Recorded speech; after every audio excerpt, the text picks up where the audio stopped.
اب میں مسلک کی بات کے اوپر آؤں گا۔ جیسے میں نے کہا کہ مسالک میں اختلاف پایا جاتا ہے مختلف باتوں کو لے کر۔ آج کا جو تیسرا رمضان ہے، یہ ایک مسلک یعنی کہ اہل تسنن کے ہاں اس کو لیا جاتا ہے کہ آج بی بی پاک حضرت فاطمہ الزہرا سلام اللہ علیہا کی وفات کا دن ہے، آپ کے وصال کا دن ہے۔ اب دیکھیں بڑی آسان سی چیز ہے، یہ میں اب اس کو بیان اس لیے کر رہا ہوں، ہم بھی اس پہ اختلافی نوٹ رکھتے ہیں، لیکن میں اس کو بیان کرنے کا مقصد یہ ہے کہ آپ یہ دیکھیں کہ ایک ہستی حضور علیہ السلام کی، جس کے بارے میں حضور علیہ السلام نے فرمایا کہ فاطمہ تو بطحۃ منی، کہ فاطمہ میرے جگر کا ٹکڑا ہے۔ تو اگر کوئی عام شخصیت ہوتی تو پھر تو ہم کہتے کہ یار لوگ بھلا گئے، اس کو پتہ ہی نہیں چلا وہ کب وصال ہوا، کب وہ شہید ہوئی یا کیسے دنیا سے گئیں، کسی کو پتہ ہی نہیں۔ لیکن اتنی بڑی دنیا تاریخ کی ہستی کہ جس کے آنے پر حضور علیہ السلام اپنی جگہ چھوڑ کر کھڑے ہو جاتے تھے،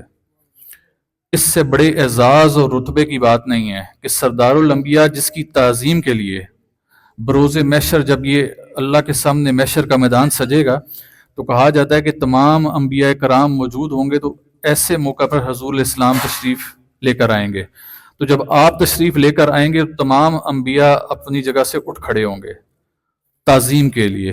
ادب کے لیے کہ حضور یعنی کہ سردار الانبیاء آئے ہیں۔ تو سوچیں کہ سردار الانبیاء کے لیے دنیا جہان کے انبیاء بھی اٹھیں، اور اگر وہ سردار الانبیاء کسی کے لیے اٹھ کے کھڑا ہو جائے اور اپنی جگہ اس کو پیش کرے، اس ہستی کی شان کا عالم کیا ہوگا، اس کے رتبے کا اور مرتبے کا عالم کیا ہوگا۔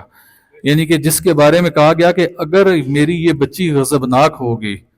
اس کو کسی نے غضبناک کیا تو سمجھو اس نے مجھے غضبناک کیا، تو میرا اس پہ غضب ہوگا، اور جس پہ میرا غضب ہوگا اس پر اللہ کا غضب ہوگا۔ تو آج اس ہستی کے حوالے سے دن بتایا جاتا ہے ایک فرقے کے ہاں۔ میں نے اس کو بتانا ضروری اس لیے سمجھا تاکہ آپ کو میری وہ قرآن کی بات بھی سمجھ آ جائے کہ فرقوں کی طرف جائیں گے تو ایسے اختلاف ہوگا کہ اتنی بڑی ہستی کو لے کر بھی اختلاف پایا جاتا ہے۔ لیکن آپ لوگوں کے لیے کہ چاہے آپ 3 رمضان کا دن پائیں یا دوسرے کسی فرقے کے حوالے سے دن پائیں، جہاں پر آپ کو بی بی پاک سلام اللہ علیہ کا نام ملے، آپ وہاں پر تعظیماً ادباً ان کے لیے ایصال ثواب کی نہیں، ان کے لیے ایک محفل کا اہتمام ضرور کریں، چاہے گھر میں سالن کی ایک پلیٹ کے اوپر کریں، دعا کا اہتمام ضرور کریں، اور ان کے وسیلے سے اپنے لیے مانگیں۔ یہاں پر ایک نیا رواج مولوی حضرات نے نکال دیا، اور وہ کہتے ہیں کہ جی ایصال ثواب نہیں محفل ہے، ہیں جی حضور نہیں محفل ہے تے حضور نے ایصال ثواب استے،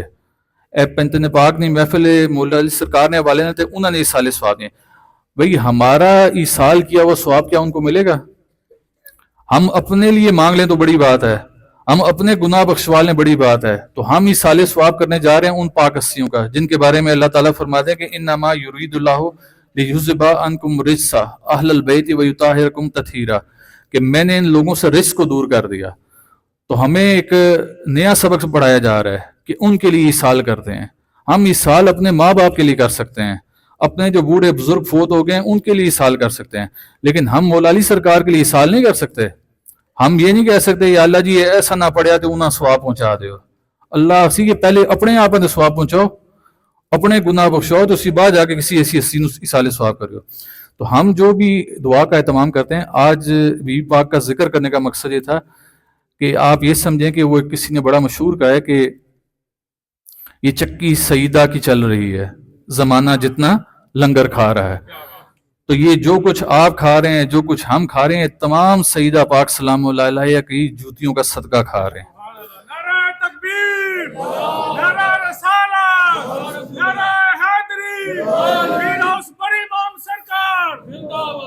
ہم ان کی اولاد میں سے ہیں، انہی کی اطرت میں سے ہیں، لیکن ہم پھر بھی کہتے ہیں کہ ہم بھی جو کھاتے ہیں وہ سیدہ پاک کی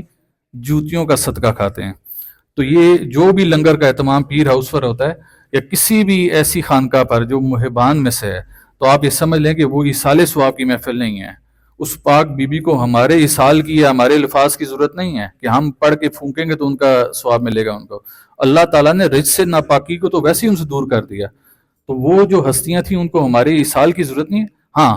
اپنی محفلوں میں ان کا ذکر کرنے کی ضرورت ہے، ان کا ذکر کرنا بھی عبادت ہے۔ تو اگر یہ عبادت آپ نہیں کریں گے آج، تو کل آپ کی آنے والی نسل بھی یہ عبادت سے محروم رہ جائے گی۔ تو کوشش کیا کریں اپنی محافل کو اللہ کی جو برگزیدہ ہستیاں ہیں ان کے ذکروں سے مزین فرمایا کریں تاکہ آپ کی آنے والی نسل بھی فلاح پا سکے۔ وما علینا الا البلاغ المبین، دعا کے لیے ہاتھ اٹھا لیں۔